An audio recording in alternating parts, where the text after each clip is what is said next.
Hello, welcome to Slick Willy Fly, and what we're going to do today is the booby fly. Hope you have your cocktail. Alright, so I don't know if you've noticed in my last few videos, but I have some new camera equipment and I'm trying my best to actually get better at recording my videos where I show the fly a little bit more close up and in focus. It's a work in progress. But I've also been going back in some of my original videos and looking at the quality and just being like nearly embarrassed and saying, oh, I'm gonna remake that. Which brings me to the booby. The booby is one of these very, this is a fly that a lot of people have a lot of very, very hard and mixed reactions to this fly. This is a fly that a lot of people think shouldn't even be legal, which I think is nuts. My personal opinion, if you cast it with a traditional fly rod and you're not breaking any rules, then I don't have a problem with you using any kind of a fly as long as it's legal. As long as you're not breaking the rules, it's legal. The way this booby fly, the way I use it with a sinking line on those days when the trout are deep, whether it's, you know, really cold water or whatever. So the sinking line goes down to the bottom, and the styrofoam eyes, these foam eyes on the booby, they're not styrofoam, they're foam, will make the fly float up.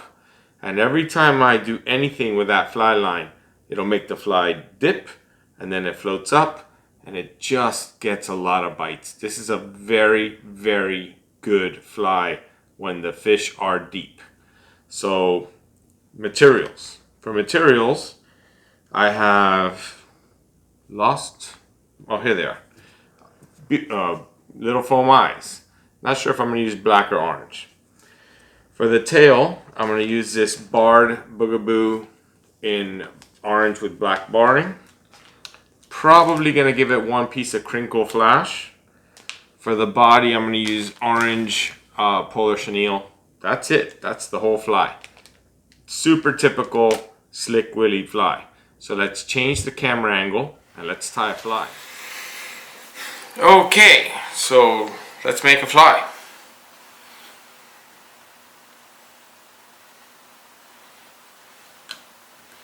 Just starting a base of thread here. Oh, this is an Ahrex size 6 streamer, freshwater streamer hook. Gosh, I forgot the actual numbers right now. I'll have to put it in my description below. I like this hook for this fly. I tie them in a lot of different lengths. This one is slightly bigger. So, you know, it's always good to mix and match. While I'm taking a sip of my drink, is a good time for maybe to hit that subscribe button, that like and subscribe. So the first thing I want to do is put on my booby eyes. And for this fly, I like to put my booby eyes far forward, but leaving myself enough room to make a knot. And I guess I'm going to go with the black. So I'm just going to put a couple of wraps in one direction. And here I'm going to be so careful as possible to put all my wraps down that same groove. I will take my time and make sure that my wraps end up down that same little groove. And it probably doesn't matter. I can't imagine the fish care, but I like my flies to look nice. And every time I pull hard, it wraps.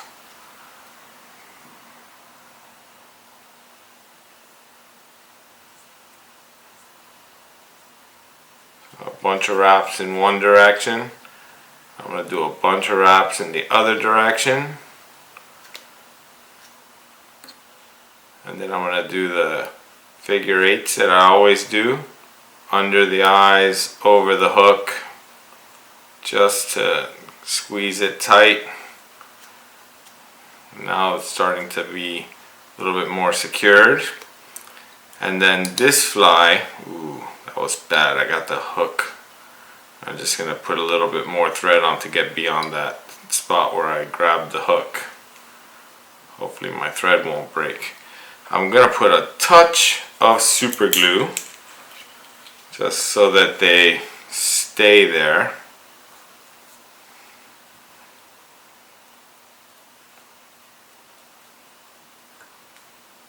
Okay. So now I'm going to grab one Bogabou feather. You know, I don't like to talk brands because honestly I'm not trying to push brands, but these are awesome feathers. These MFC, you know, a lot of times when I open a package of marabou, I say 60 to 75%. If they're good feathers, I'm happy.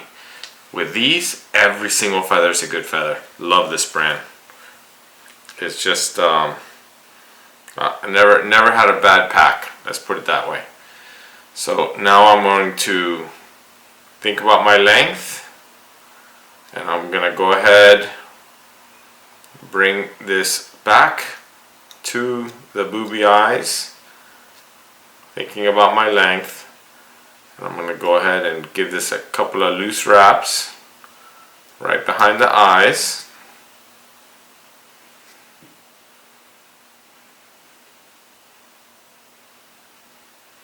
And now I'm gonna lock that in.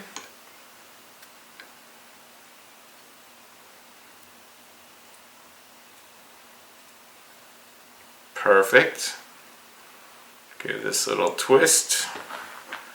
Cut off my tag. Just like that. Beautiful. So you're probably wondering why my eyes look so funky. It's because I haven't trimmed them. And trimming them is the magic. This is such an easy fly, but you do have to trim the eyes. So now I'm going to put my Polar Chenielle on.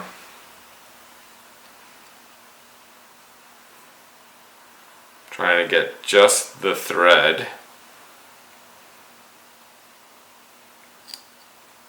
Man, that's the second time I nick my thread on the hook. Gotta be more careful. Gotta get my thread out of the way. I am going to use the rotary function. So hopefully my hand is out of the way.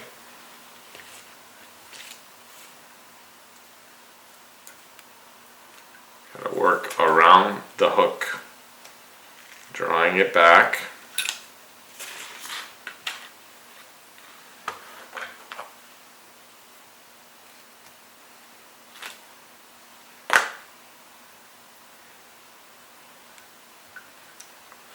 I try to draw everything back on every turn.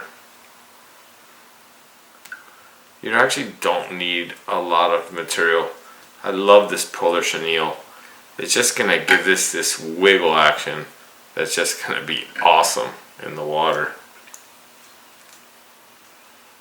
You know, this is for me a still water fly, and any little action that I can get out of the materials, I prefer. So just bringing everything I can back, and that's plenty. That's plenty right there. So now I'm gonna try to moisten my fingers, try to bring all these fibers back, which is easier said than done. If I don't get them all, it's fine. But I'm gonna get the majority. I'm gonna come under the eyes.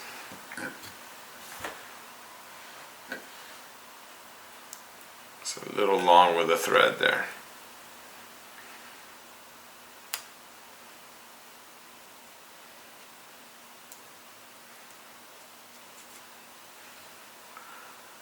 Now I can wiggle it through and lock in my thread.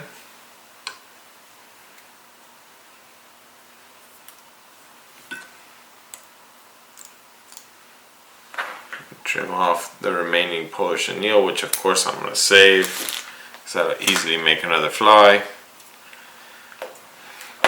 And now I bring my thread forward whip finish, and this fly is done.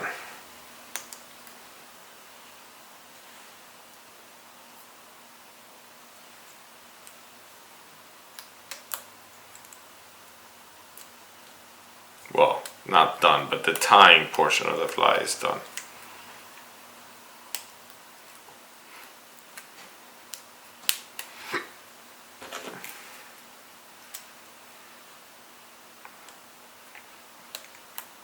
Super simple tie. You just have to be a little patient, or you can use an easier dubbing. You don't have to use this polar chenille. You can use a regular little cactus chenille just like that, and that works. Nothing wrong with that. But I like to have different flies. I don't want to have every single fly in my box the same. And I like to show you guys different stuff. Man, these booby flies, boobies just, man, they bring out the anger in some people. You know, I get it. Some people get to go fishing all the time. And when you get to go fishing all the time, you can be, for example, dry fly only, dry or die. I don't get to go fishing nearly enough. I work. So until I get to go fishing as often as I like, when I go fishing, I like to catch fish. I like to feel the bite. And if that means using a legal technique that maybe bothers somebody, they can go look in the other direction. Okay, so now what I'm going to do is I'm going to shape my eyes. And here's the technique. Here's the thing. So the fly has to be able to be brought to the bottom by the sinking fly line. So the fly can't have too much foam, but you have to have enough foam to make the fly rise. So the way you do it is by shaping the fly. Now, I find that that foam right there is enough to bring this fly up. You have to be patient though. You see, I really go out of my way to get to about the same size, because I have done this a bunch of times and I find that that's a good size for me. But I will say this, once you cut it off, you cannot put it back on. So take your time, cut slow. Probably going to fast forward through this portion of the video.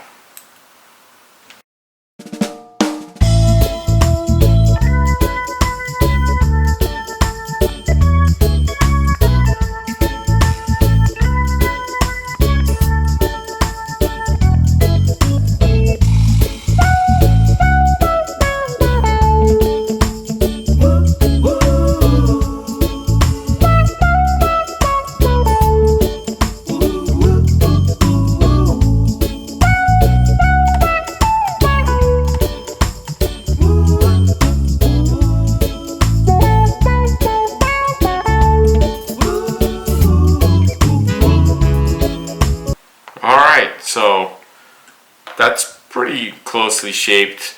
Another tip that I'm going to give you, when I do this, sometimes I leave them a hair long or a hair big, I guess is the better way to describe it when you're talking about the foam, because I can, I always have a pair of scissors with me, and I can do a little trimming when I'm actually fishing. If I don't think that they're going down, if they're fighting the fly line too much. Can't have them acting like a bobber. That doesn't really work. So you saw there was just a little UV resin to finish the fly. And I put a little bit of saliva on that tail so it doesn't look so puffy right now. But you guys know it's marabou. And you know that marabou is going to puff out when it dries, when the saliva dries. And this fly is going to look great. Let me see. Okay, so there it is, one booby. You know, when this marabou tail dries up, it's going to fluff out, same as this. And it's just going to look great with that little barring. And this polar chenille is going to have all kind of action. It's going to be a great fly. It's a wicked little fly right there. So, hope you enjoyed it. Do not forget to hit the like and subscribe. Guys, it helps immensely when you hit the like and subscribe. Don't forget, Slick Willie's on Instagram. So check me out on Instagram, have a cocktail with me, and good luck catching. See you on the next video.